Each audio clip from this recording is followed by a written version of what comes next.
So, after getting the keys to our first allotment, we excitedly hurry down, and this is what we find. An absolute mountain of brambles and weeds covering our plot. We've chatted to neighbours since, and most of them thought it had been abandoned for at least 4 whole years. It looked like it was going to be a huge challenge, but we were still massively excited by it. We managed to get hold of a brush cutter, and I set about bashing down the brambles as best I could. We found lots of weird and wonderful things along the way, as you often do. This part was horribly deceptive. What looked like overgrown grass was actually a huge pile of half-rotted tree prunings, and a couple of builder's bags. One was full of yet more tree prunings, while another one was full of compost that we later used.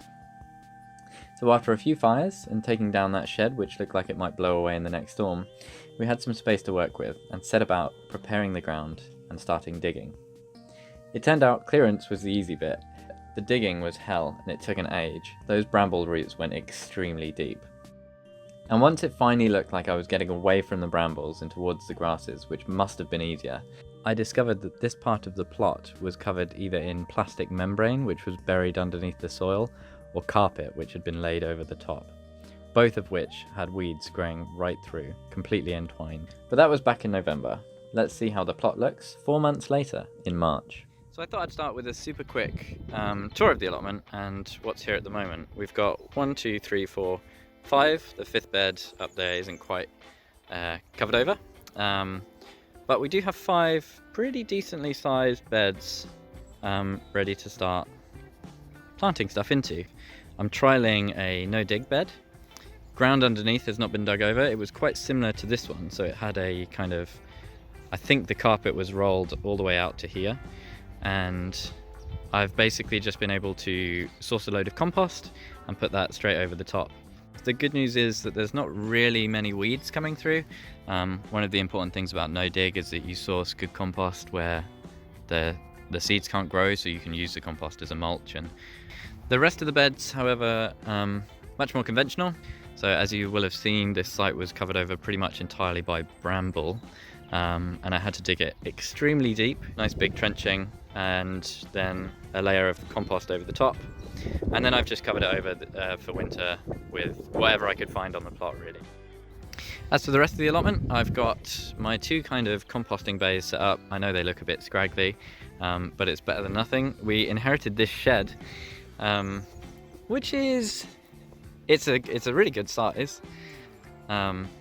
Lovely shelving unit, but unfortunately there was no felt on it whatsoever. So the roof has some water ingress, it's kind of rotten in places. The other fantastic feature of the shed is this door, which is actually a door from another shed, which was situated kind of over here.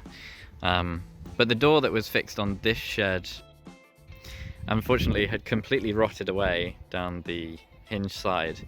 Once I kind of clipped away the lock, we went through the latch with bolt cutters because no one had a key. The door just simply fell on me. I literally fell backwards with the door on top of me. So for now, this is the temporary solution. The door just goes on and I have to load of pallets on top of it to keep it shut.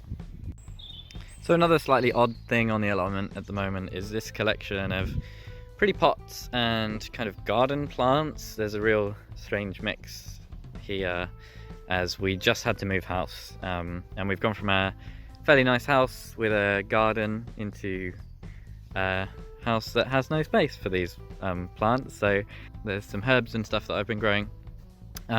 So I figured we'd bring them down here just in the meantime until we can get them somewhere else. Another kind of cool thing that we inherited is this kind of mini orchard. We've got 3 fruit trees here. We've got what I think are 2 apples, and this, which I believe is a cherry, but it's got a very strange growth form with these kind of wavy branches, and I'm not sure if it's more of an ornamental or whether or not it will actually fruit.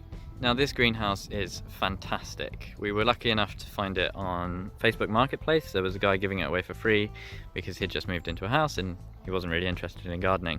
So if you're looking for a greenhouse, it's always the first place to look, really. There's lots of people giving them away for free. But the catch is that you normally have to come along and dismantle them. And it is not easy, I'll tell you that. But we finally got it up here. We hired a van to transport it in here, managed to leave it as intact as possible. got it all together, and unfortunately it did not fare very well when Storm Brendan and Kira decided to rip through the UK. I thought it would be fine as it wasn't glazed, but it was not fine, so I've done some repairs, and I'm hoping it will be okay. The wind does whip through here, and you can see there's been a number of casualties of the storm recently. Very sorry for anyone who has to suffer the destruction of a greenhouse. They're a lot of work to put up, they're expensive, and it's a lot of work to rebuild. The greenhouse glass I've been able to move from the garden. It's currently stored here, which is not safe, not ideal, but I'm planning today to put in some work and sort of start building a base for it. The plan is to get this on some sleepers. It's going to go about there. This is south facing, so the sun does that, so it'll get the full sun, and yeah, hoping to get some sleepers, anchor it down good and proper. So plan for today, move all that wood, get it all out the way. I'm gonna source a load of soil that I've got in the second bay, which isn't really compost, it's just soil that I had to dig up from other various parts of the allotment, and sort of create a square where I can begin to tamp down the soil, compact it, and that will be the bed for the sleepers. So having very roughly marked out the kind of area for the foundations of the greenhouse, I'm going to start importing this material, random bits of soil from random bits of the plot.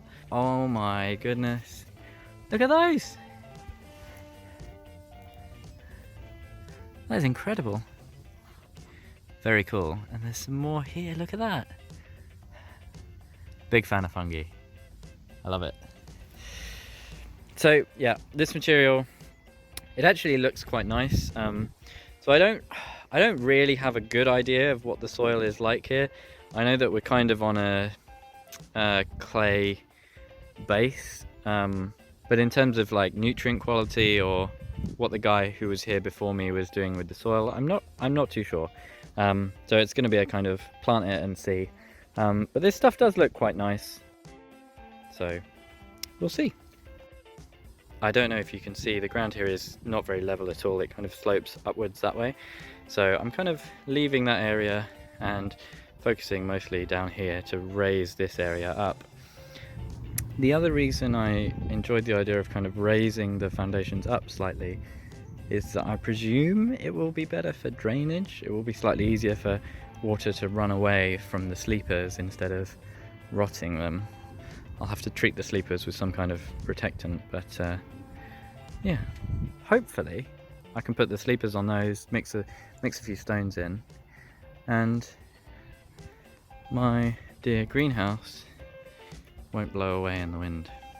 So one thing I do recommend is that as you're doing any work on your plot, be it weeding or digging over, when you come across stones that you don't want in your bed, instead of just chucking them over your shoulder, keep hold of them, because you never know when you're going to need them. I kind of started putting these in a bag thinking they might sit here for a long time without being used, but extremely useful to have.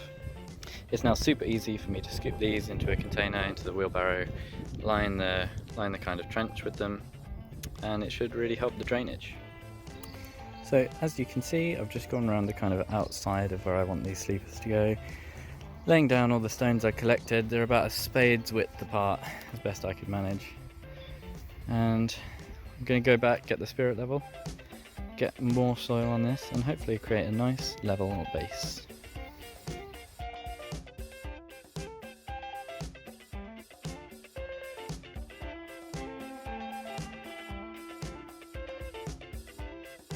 So this might be one of the things I actually hate most about gardening, and digging especially, is that this time of year you're very likely to be disturbing a lot of creepy crawlies. I found numerous lizards, and here we have a very juvenile slow worm. He's just about awake. You see he's poking out his tongue, and it's one of the reasons that it's good to have multiple piles of compost, because you can always, if you've got one that's kind of inactive, you know you're not going to be using for the rest of the year, you can pop them inside the inactive compost and they'll slither away, and they enjoy the kind of heat. There it is down there. It's important to have somewhere to put them. I've got some set aside piles at the edge there. There's sort of a wood pile as well that will stay kind of like a habitat-y area. So very slowly but surely this is beginning to take shape. I've sort of finished-ish the first side and the second.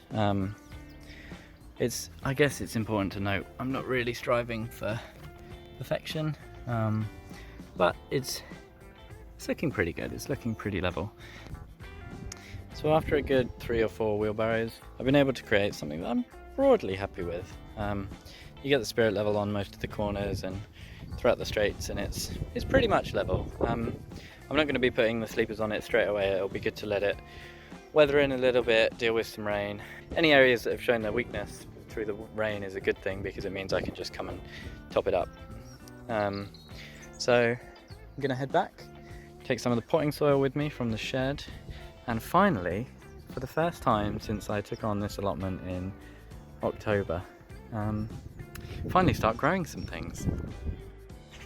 If you did somehow manage to find this video and watch it all the way to the end, thank you very much for watching. I hope you enjoyed it. I hope you enjoyed seeing the transformation from when we first got it till now. It still doesn't look like too much. There's a lot of work to do, but it's good. It's good fun, and it's fantastic seeing it come along. Next on the list of things to do is getting the seeds started. I've got everything ready to go for that, to get them going back home. So yeah, thanks for watching, and I'll see you next time.